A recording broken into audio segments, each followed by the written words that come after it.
La condena a Cristina Fernández de Kirchner en Argentina. ¿Es justicia o persecución política? ¿Ustedes qué opinan? Bienvenidos, bienvenidas. Esto es Enfoque con Alejandra Patrone, hoy con la mirada puesta en Argentina, para entrevistar al sociólogo Jorge Elban, doctor en ciencias económicas, un analista crítico con una mirada profunda, aguda y especialmente latinoamericana. Vamos a hablar con él sobre el lawfare, el debilitamiento del Estado y las consecuencias políticas que habrá tras esta condena. Acompáñenos. Esto recién comienza. Es Enfoque. Hacemos el contacto con Argentina. Enfoque. Geopolítica, investigación, relaciones internacionales. Enfoque. Una mirada profunda y decolonial a los hechos más importantes de nuestra historia. Jorge, ¿cómo estás? Es un gusto Hola, ¿qué recibir. tal? ¿Qué tal? ¿Cómo estás? Muy buenas tardes acá desde Buenos Aires, Argentina. ¿Qué primera lectura haces a la condena de Cristina Fernández de Kirchner?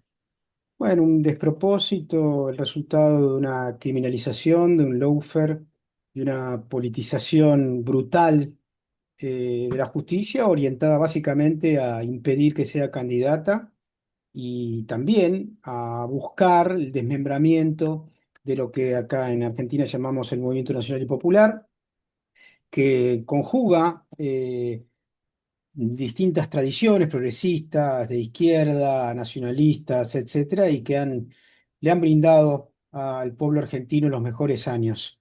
En el siglo pasado con el peronismo y en este siglo con el kirchnerismo. Mencionabas lawfare.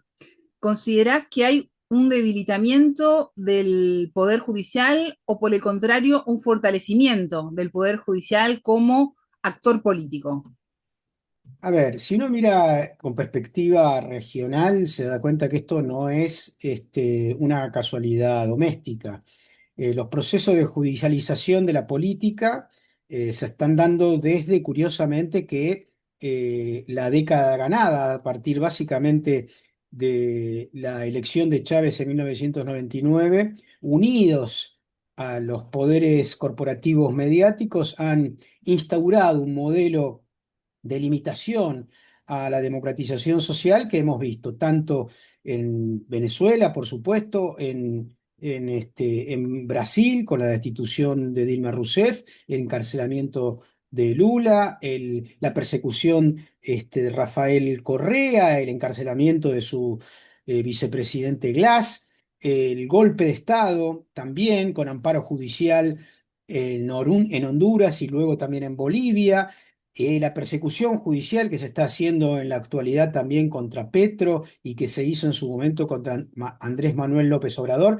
O sea, esto está todo digitado claramente desde mi punto de vista y desde otros analistas que coincido desde Estados Unidos. Se ha impregnado un modelo de limitación de la democracia eh, en América Latina, fundamentalmente con estos dos actores. Si antes el Plan Cóndor incluía a las Fuerzas Armadas, hoy ese Plan Cóndor 2 se hace con medios corporativos, redes sociales y poderes judiciales. ¿Qué caminos jurídicos y políticos tiene ahora Cristina Fernández? Bueno, en términos jurídicos se están evaluando las posibilidades de presentación en organismos internacionales, en la Corte Interamericana, incluso en algunas instancias en La Haya, en la Corte Penal Internacional.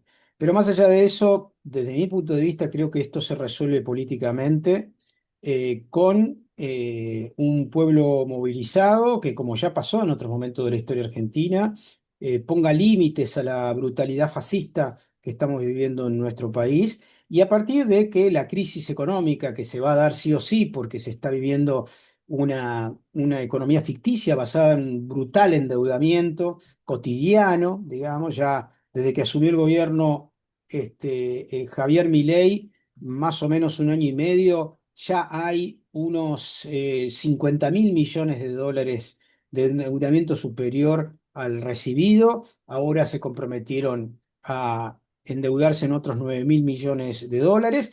obviamente números que sirven básicamente para evitar que el dólar crezca, para tapizar en forma fraudulenta la inflación y sobre todo para que los sectores concentrados sigan haciendo dinero con el carry trade, es decir, con la especulación financiera, destruyendo el sistema, el sistema productivo de nuestra Argentina que da trabajo, ¿no?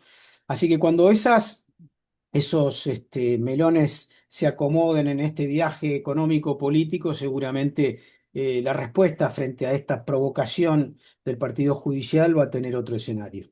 ¿Cómo influye en la figura de Javier Milei, actual presidente argentino, toda esta situación y su narrativa contra el kirchnerismo? A ver, las narrativas contra el kirchnerismo que iniciaron los medios como Clarín, La Nación, Infobae, etcétera, y que luego pusieron a un millonario como Macri en el gobierno y hoy a un panelista payaso como Milei, responden a los intereses de las grandes corporaciones, de la AmCham, del Centro de Empresas de Estados Unidos en nuestro país, de la Embajada de Estados Unidos y de las grandes corporaciones que se ven beneficiadas con las políticas neoliberales, sean en su versión macrista o en su versión mileísta, ¿no? Que es la misma política que hemos vivido en la Argentina con José Alfredo Martínez de Oz durante la dictadura, después con el Plan Primavera, después con Cavallo, y que terminó en el 2001. Bueno, es muy probable que esta nueva escena, que es más de lo mismo, termine también con una gran crisis porque es imposible de ninguna manera pagar la deuda. Así que en algún momento va a haber un default y ese default va a implicar un incremento del valor del dólar y ese incremento del valor del dólar va a llevar la inflación a números lamentablemente más altos y va a generar una crisis político y económica que pondrá nuevamente en el escenario la verdad de la economía. ¿La economía se hace con trabajo, con producción, realmente, o se hace ficticiamente con especulación financiera? ¿Y qué repercusiones tiene esta condena de Cristina en el escenario político argentino?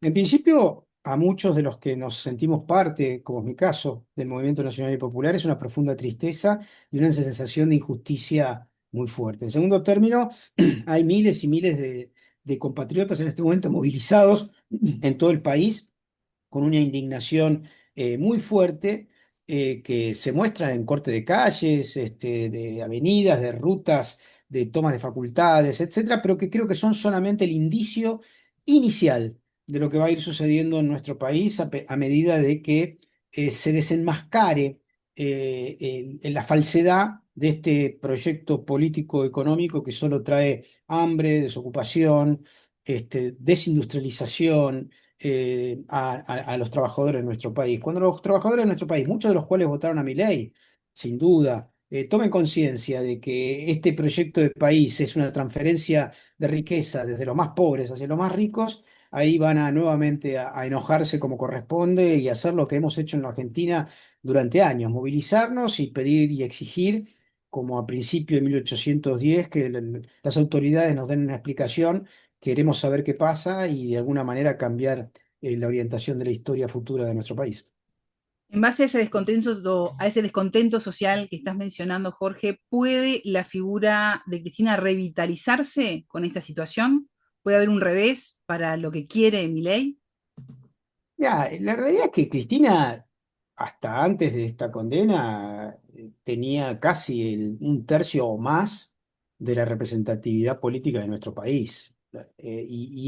Y lo que se espera a partir de esta situación, de su demonización absolutamente injusta, es que ese indicador crezca en relación, insisto, a la crisis económica que está produciendo Milei. Estamos viviendo una fantasmagoría que anuncian con una bajada de la inflación, pero tiene una trampa enorme. O sea, mientras baja la inflación, se licúan los salarios y aquellos que vivían con buenos salarios y con inflación alta, tenían muchísimo más ingresos que el que tiene hoy, sin inflación, con salarios absolutamente licuados y sobre todo con aquellos del mundo informal que no tienen salarios y que ven la crisis del mercado interno y que nos llega los recursos para casi el 40% de la sociedad argentina que vive en la informalidad. Así que eso en algún momento, probablemente mucho más temprano de lo que muchos suponen, va a hacer crisis como hizo de la misma manera en el 2018 con Macri, que anunciaba una lluvia de dólares, etcétera, nunca venían y terminó, obviamente, como terminó, perdiendo las elecciones en el 2019. Lamentablemente, ahí hay un error, probablemente de la dirigencia política o de los comunicadores, entre los cuales me incluyo, de no explicar lo suficiente lo que implican los programas económicos, ¿no? Y que muchos que han votado, trabajadores, se han disparado en el pie y hoy lo están sufriendo. No todavía, todavía están en duda muchos de ellos, no pueden creer haber sido partícipes de esta infamia que expresa Milei, pero eso es imposible que no pase en los próximos meses. ¿Puede terminar preso Milei con el correr de los años? Ahí hay una causa muy importante, tanto en Estados Unidos como en Argentina.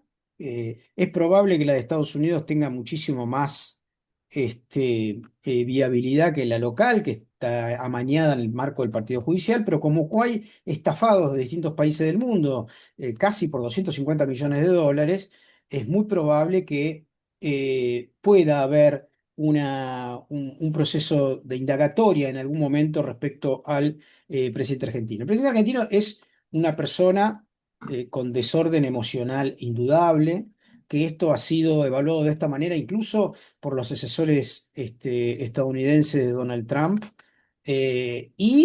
ante cualquier situación de presión, obviamente es una persona que se desubica, pierde los estribos y suele cometer errores graves. Así que en la medida de que se transparentice esta estafa, que incluye robarle a los sectores más humildes para entregarle esos recursos a los sectores más concentrados, ese tipo de presión, esa puesta en evidencia de que esto ha sido una estafa, va a desubicarlo y esa megalomanía que expresa va a quedar como lo que realmente es, un fuerte complejo de inferioridad que se va a transparentizar hacia el resto de la sociedad.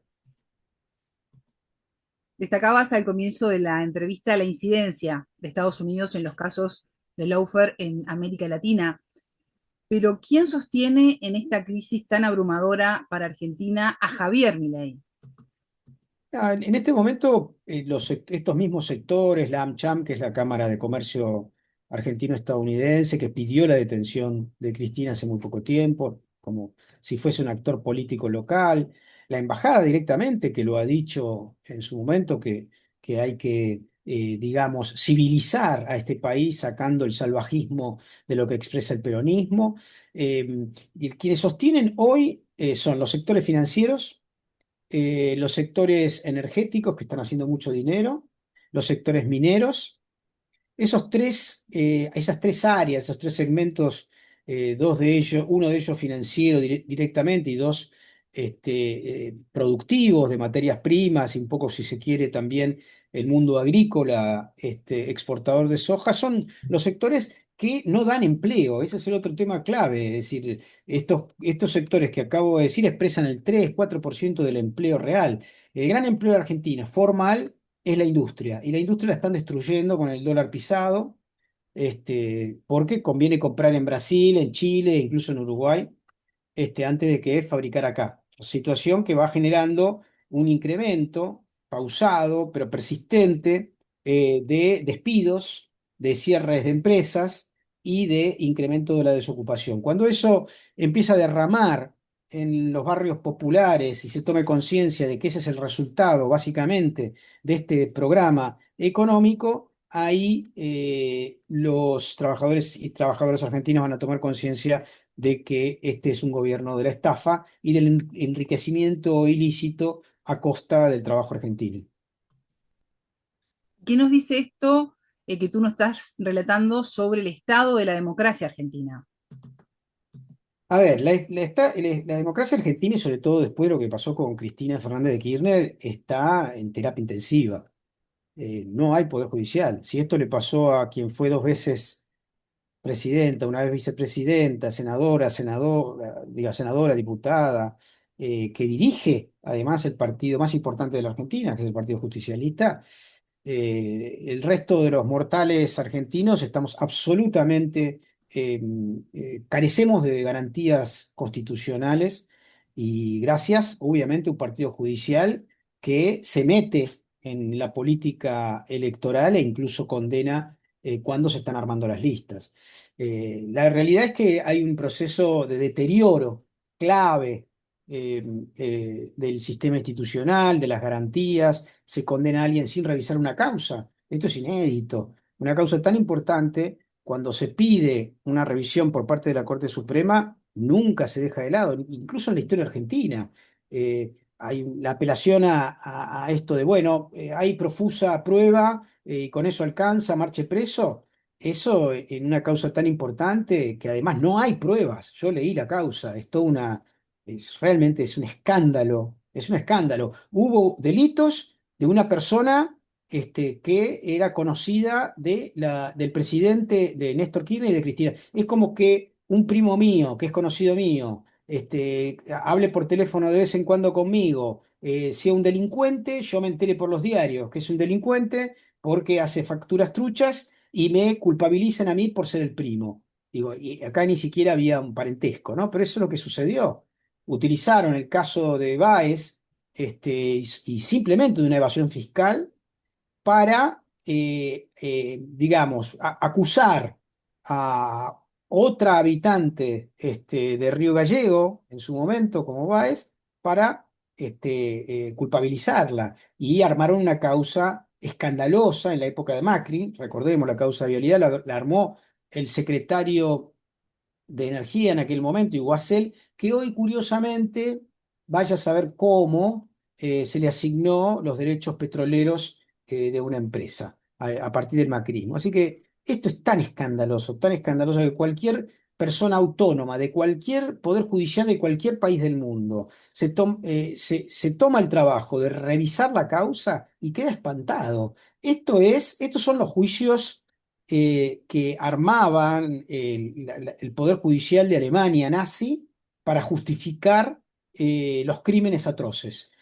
Sujetos y cortesanos de aquel momento que fueron juzgados obviamente en Nuremberg, como corresponde, por ser fiadores, avaladores y legitimadores de crímenes terribles. Bueno, hay algo parecido, un Poder Judicial cooptado al servicio de intereses corporativos. Uno de los integrantes de la Corte Suprema que firmó esto era el abogado de Clarín. Es un escándalo. Y quienes promovieron esta causa, obviamente es Clarín y La Nación. Así que estamos en manos de una mafia corporativa que maneja nada más ni nada menos que a los tres integrantes del Poder Judicial, razón por la cual merecen un juicio político, su destitución y su juicio penal, ¿no? Pues son dos cosas distintas. No pueden ser cortesanos y además tampoco pueden ser, estar libres después del delito infame que están cometiendo, no solo contra Cristina Fernández de Kirchner, sino contra toda la sociedad por privarla a esa sociedad de poder votar a Cristina. Jorge Elbaum, sociólogo argentino, doctor en ciencias económicas. Muchas gracias por estos minutos con Enfoque. No, por favor, gracias a vos, te mando un fuerte abrazo. Es momento de despedirme, consultarles antes si la condena a Cristina Fernández es persecución política o justicia. ¿Ustedes qué piensan? Pueden dejarnos aquí abajo sus comentarios. Si les gustó el programa, suscríbanse y compartan para que más personas puedan acceder a este contenido. Tengan todos ustedes una excelente jornada. Buena vida para todos. Enfoque. Geopolítica, investigación,